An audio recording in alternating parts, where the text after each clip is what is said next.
Published 14/18 EDT, the 1st of November 2017. Updated 14/18 EDT, the 1st of November 2017. Formula One manufacturers are skeptical about a proposed new power unit from 2021 because of the immense costs of development, Mercedes executive Toto Wolff said on Wednesday. Formula One's new U.S.-based owners, Liberty Media, and governing International Automobile Federation (FIA) presented their roadmap for the future to the 10 teams in Paris on Tuesday. Currently Mercedes, Ferrari and Renault each supply 3 teams, while Honda will be with Toro Rosso next season. Formula One manufacturers are skeptical about a proposed new power unit, says Toto Wolff. Formula One have unveiled plans for redesigned, louder engines to come into play by 2021. The powers that be are hoping to entice new suppliers after 2020 by making the V6 turbo hybrid power unit simpler and cheaper, as well as higher revving, and therefore noisier, to satisfy fans unhappy about the current muted sound. They also hope to reduce the gulf between the wealthy manufacturer teams like Mercedes and those privately owned outfits who have to pay for their engines and have far smaller budgets. This is their vision and proposal, and we haven't accepted it.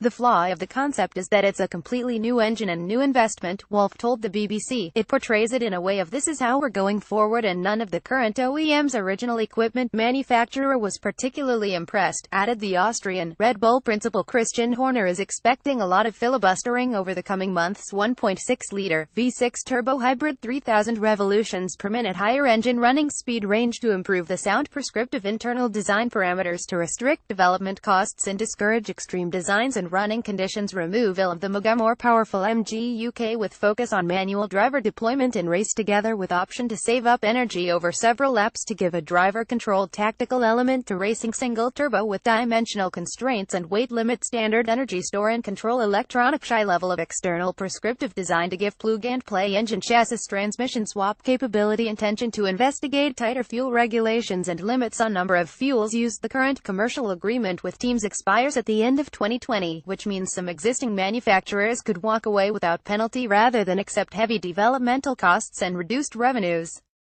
Red Bull principal Christian Horner, when asked in Mexico at the weekend what the likely response to the presentation would be, said he expected a lot of filibustering over the coming months.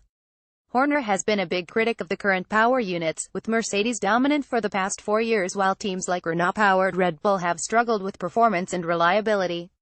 Wolff's comments indicated there would be plenty of resistance to overcome. The new concept needs to tackle the deficit that has been outlined, development costs and noise level, and all that needs to be linked with a global view of F1. We haven't seen any of that, he said.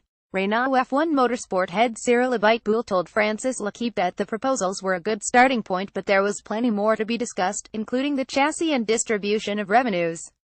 Ferrari chairman Sergio Marchionne said in Italy at the weekend that he agreed with Liberty on cost reduction, but was opposed to anything that distorted the sport for commercial reasons.